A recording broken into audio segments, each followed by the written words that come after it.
सोनम वांगचुक जो लद्दाख के जाने माने सामाजिक कार्यकर्ता और वैज्ञानिक हैं, उन पर पाकिस्तान से संबंध होने के गंभीर आरोप लगाए गए। इन आरोपों को उनकी पत्नी गीतांजलि अंगमो ने सिरे से खारिज कर दिया है। गीतांजलि ने सोशल मीडिया पर एक वीडियो साझा कर बताया कि सोनम वांगचुक पाकिस्तान नहीं बल्कि क्लाइमेट चेंज से जुड़े एक अंतर्राष्ट्रीय कार्यक्रम में हिस्सा लेने गए थे। वहां उन्होंने प्रधानमंत्री नरेंद्र मोदी की प्रशंसा भी की थी। इसके बावजूद 27 सितंबर को लद्दाख के डीजीपी ने वांगचुक पर पाकिस्तान के साथ लिंक्स होने का आरोप लगाया। क्या इस तरह के आरोप बिना किसी ठोस सबूत के लगाना सही है?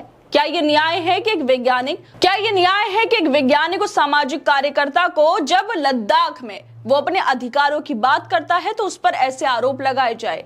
सोनम वांगचुक की गिरफ्तारी को लेकर जो हालात बन रहे हैं वो ना सिर्फ चिंताजनक है बल्कि लोकतंत्र के लिए भी बड़े सवाल खड़े करते हैं। 3 दिन बीत गए लेकिन सोनम वांगचुक का कोई पता नहीं चल पाया। उनकी पत्नी गीतांजलि अंगमो को उनके फोन पर बात करने का मौका तक नहीं मिल रहा। जब किसी व्यक्ति को गिरफ्तार किया जाता है तो उसकी सुरक्षा और स्वास्थ्य की जानकारी परिवार को देना सरकार की जिम्मेदारी होती है, लेकिन यहाँ ऐसा होता नहीं दिख रहा। गिरफ्तारी का कोई आधिकारिक आदेश उनके परिवार को नहीं दिया गया और ना ही किसी को उनकी स्थिति के बारे में कोई सूचना मिल रही है। ऐसी बातें जाने माने यूट्यूबर ध्रुव राठी भी कर रहे हैं। मीडिया की भूमिका इस पूरे मामले में बहुत ज्यादा अहम हो जाती है, लेकिन अफसोस की बात यह है कुछ मीडिया चैनल और पत्रकार इस मामले को ठीक तरह से पेश करने के बजाय फेक न्यूज फैलाने में लगे हैं। सोनम वांगचुक को देशद्रोही बताने की जो कोशिशें की जा रही हैं वो उनकी छवि को खराब करने के अलावा कुछ भी नहीं है, क्योंकि इन लोगों का स्तर गिरता जा रहा है। सोनम वांगचुक की पत्नी गीतांजलि कह रही हैं कि मीडिया सोनम वांगचुक के बारे में बेशर्मी से फेक न्यूज फैला रही है।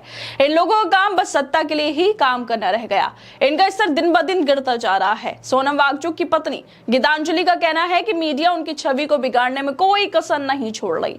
वो बेशर्मी से फेक न्यूज फैला रही है और सिर्फ सत्ता पक्ष के हित में खबरें बना रही है। मीडिया का काम अब सिर्फ सत्ता पक्ष में जाकर लोगों को गुमराह करना रह गया। दिन ब दिन मीडिया का स्तर गिरता जा रहा है और वो अपनी जिम्मेदारी से दूर होते जा रहे हैं। इस तरह की पत्रकारिता से ना तो जनता को सही जानकारी मिलती है और ना ही लोकतंत्र मजबूत होता है, लेकिन इन लोगों को बस सत्ता के सामने नतमस्तक होना है। इसके साथ ही सोनम वांगचुक की पत्नी गीतांजलि अंगमो ने अपने पति पर पाकिस्तान के साथ लिंक होने के आरोपों को खारिज कर दिया है पूरी तरह से, और उन्होंने सच्चाई भी बताई है कि आखिरकार ये आरोप क्यों लगाए जा रहे हैं और ऐसा क्या हुआ था कि वो जो पाकिस्तान गए थे, इसकी सच्चाई उन्होंने बताई है। उन्होंने कहा है कि सोनम वांगचुक के बारे में पाकिस्तान का बयान झूठा और अपमानजनक है।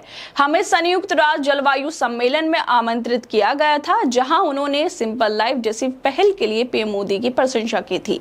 लद्दाख में हिंसा भड़काने के आरोप में नेशनल सिक्योरिटी एक्ट के तहत गिरफ्तार सोनम वांगचुक को जोधपुर जेल में रखा गया है, लेकिन वो कैसे हैं, स्वास्थ्य कैसा है, इसको लेकर किसी को जानकारी नहीं। जिस पर जाने माने यूट्यूबर ध्रुव राठी ने भी ट्वीट किया है। वो कहते हैं कि 3 दिन हो गए लेकिन सोनम वांगचुक का कोई पता नहीं चल पा रहा। उनकी पत्नी को उनसे फोन पर बात करने का भी मौका नहीं मिला। ना तो गिरफ्तारी का कोई कागजात उन्हें दिया गया और ना ही किसी को पता है कि उनकी हालत कैसी है और उन्हें कहाँ रखा गया। क्या ये मानवाधिकारों का उल्लंघन नहीं है? क्या किसी भी बंदी को अपने परिवार से संपर्क करने का अधिकार नहीं होना चाहिए? सोनम वांगचुक की पत्नी लगातार उनके ऊपर जो आरोप लगाए गए हैं उनको खारिज कर रही है। इसके साथ वो कह रही हैं कि चीन या पाकिस्तान जाने वाले हर शख्स आतंकी नहीं हो सकता। लद्दाख को पूर्ण राज्य का दर्जा दिलाने के लिए सोनम वांगचुक भूख हड़ताल पर बैठे थे। उनकी सेहत बिगड़ी तो युवा सड़कों पर उतर आए और ये प्रदर्शन हिंसक हो गया था, जिसमें 4 लोगों की मौत हो गई थी। लेकिन इससे पहले जो ये प्रदर्शन हुआ, इससे पहले सोनम वांगचुक शांतिपूर्ण तरीके से प्रदर्शन कर रहे थे, भूख हड़ताल पर बैठे थे, अनशन पर बैठे थे, लेकिन उनकी बातों को नहीं माना गया। जब वहां पर लोगों की तबीयत बिगड़नी शुरू हुई तो जेन जी सड़कों पर आ गई, गुस्सा देखने को मिला, गाड़ियों को जला दिया गया और जिसके बाद अब इनकी गिरफ्तारी हो गई है, वो भी इतने बड़े आरोपों के साथ एनएसए लगा दिया गया, जेल में डाल दिया गया है। सोनम वांगचुक को जेल में तो डाल दिया गया है, लेकिन उनके पीछे हमारी जो मीडिया है, जिसे गोदी मीडिया भी कहा जाता है, लोग कहते हैं, उसने कोई कमी नहीं छोड़ी सोनम वांगचुक की छवि को खराब करने में। वांगचुक ने देश के लिए कितने मेडल, सम्मान जीते, कितनी खोज की है, लेकिन सत्ता के लिए ऐसे शख्स को मीडिया ट्रोल कर रही है और उनकी छवि को खराब कर रही है, क्योंकि हम सब जानते हैं कि मीडिया का स्तर कहां पर पहुंच गया है। खैर दोस्तों, आप लोगों को क्या लगता है इस वीडियो को लेकर? हमें अपनी राय जरूर दें और बाकी तमाम खबरों को देखने के लिए जुड़े रहिए हमारे साथ।